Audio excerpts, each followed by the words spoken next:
গত এর আগে 4 বার নির্বাচন করলাম, 4 বারই তো আমাকে হাইকোর্ট থেকে নিয়ে আসে আমাকে নির্বাচন করলাম। এইবার আর মাপ যায় কোথা থেকে, এইবারও মানে মাপ পেলাম না। প্রত্যেকবারই হিরো আলমের একটা গান থাকে, এবারও গান থাকতে পারে। এবার আমি আম জনতা পার্টি প্রজাপতি মার্কা থেকে দল থেকে নির্বাচনের প্রার্থীরা হিসেবে জমা দিয়েছিলাম। বগুড়া 4 কালু নন্দীগ্রাম থেকে, কিন্তু দুঃখের বিষয়ে জমা দিতে পারেনি নির্বাচন রিটার্নিং অফিসার। 5টা বাজে 2 মিনিট হওয়াতে আমার প্রার্থীটা জমা তারা নেয়নি।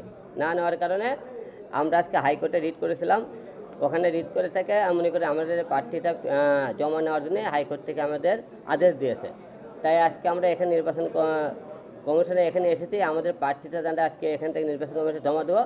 অন্যরা এখন যাচাই বাছাইয়ের পরে এখন আমরা টিকবে কি টিকবে না সেটা এখন বলতে পারছি না, কিন্তু প্রার্থীটা জমা নেওয়ার জন্য আমাদের থেকে আদালত থেকে অর্ডার দিয়েছে আমাদের যেন প্রার্থীটা জমা নেওয়া হয়।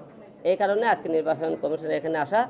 আমরা কোর্ট থেকে রায় পেয়েছি আমাদের মনোনয়নপত্র প্রধান নির্বাচন কমিশন এখানে যাতে জমা নেওয়া হয়। এই কারণে গত এর আগে 4 বার নির্বাচন করলাম, 4 বারই তো আমাকে হাইকোর্ট থেকে নিয়ে আসে আমাকে নির্বাচন করলাম। এইবার আর মাপ যায় কোথা থেকে, এইবারও মানে মাপ পেলাম না। এবারে হাইকোর্ট থেকে রায় নিয়ে আসে এবং নির্বাচন করা লাগতেছে। যে আসলে আমরা চেষ্টা করেছিলাম সেদিনকে 5টা বাজে 2 মিনিট, 1 মিনিট কোনো বিষয় না। দেখেন আদালত থেকে কিন্তু ঠিকই রায় দিল আমাদের মনে করেন প্রার্থীটা মনে করেন জমা নেওয়ার জন্য। হয়রানি খালি মাঝখানে মানুষকে আমারটা টাকা কিছু নষ্ট করলো, হয়রানি করলো, সময় নষ্ট করলো, এছাড়া কিছু নয়। প্রত্যেকবারই যা ঘটনা ঘটেছে এবারও ঠিক একই ঘটনা আমার ঘটলো। তবে 70 অল টাইম হয়, এবারও হয়েছে। প্রত্যেকবার হাইকোর্টে রায় নিয়ে এসেছিলাম, এবারও রায় নিয়ে এসেছি। আশা রাখতেছি প্রধান নির্বাচন কমিশনার আমাদের মনের পথে যাচাই বাছাই করে আমি যাব সঠিকভাবে আমাদেরকে গ্রহণ করা হবে।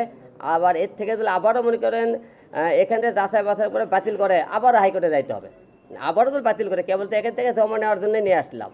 এখানে যাচাই বাছাই করে যদি কোনো ফল থাকে আবারও বাতিল করতে পারে। তবে আশা রাখতেছি এবার বাতিল আর করবে না, যেহেতু অনেকবার কষ্ট করে আমরা রায়টা নিয়ে এসেছি। যে আমাদের প্রধান নির্বাচন কমিশনারকে দৃষ্টি আকর্ষণ করব, দয়া করে আমাদের নির্বাচন প্রার্থীরা বৈধ ঘোষণা করবেন আর দ্বিতীয়বার কোর্টে যেন আমাকে না পাঠানো হয়। নির্বাচনের পরিবেশ একবারে ঠান্ডা হয়ে গেছে, মাঠ বুঝলাম না। কয়েকজন নির্বাচনের মাঠ দেখতেছিলাম খুব গরম ছিল, এখন থেকে কয়েকজন নির্বাচনের মাঠের কোনো আওয়াজে নাই, কী কারণে বুঝতেছি না। তবে আশা রাখতেছি সুষ্ঠু একটা নির্বাচন হবে এবার।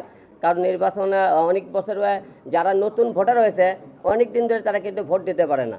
তো এবার আশা রাখতেছি সবাই সুষ্ঠু শৃঙ্খলাভাবে সবাই ভোট দিতে পারবে এবং যাকে পছন্দ হবে তাকে যাতে ভোট দিতে পারে।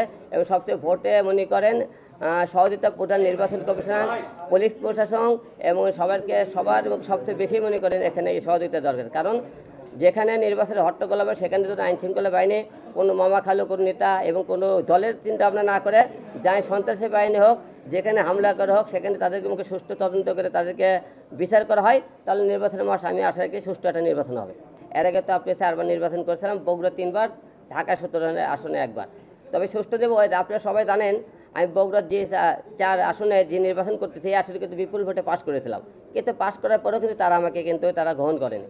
তো এইবারও পাশ করবো কি না জানি না, তবে চেষ্টা, যেহেতু ওই আসনে পাশ করেছিলাম, জনগণের একটা আশা আছে যে হিরো আলমুখ দিয়ে দেশের ক্ষতি না হলেও সে চোর হবে না, বাটপার হবে না, তাকে একবার সুযোগ দাও। তো আশা রাখতেছি এলাকার লোকজন আমাকে একবার সুযোগ দেবে। প্রতিবার নির্বাচন নিয়ে গান থাকে, নাটক থাকে, এবারও থাকতে পারে, সমস্যা নেই। যেহেতু আমার নাম, যেহেতু মিডিয়া ব্যক্তি, প্রত্যেকবারই হিরো আলমের একটা গান থাকে, এবারও গান থাকতে পারে।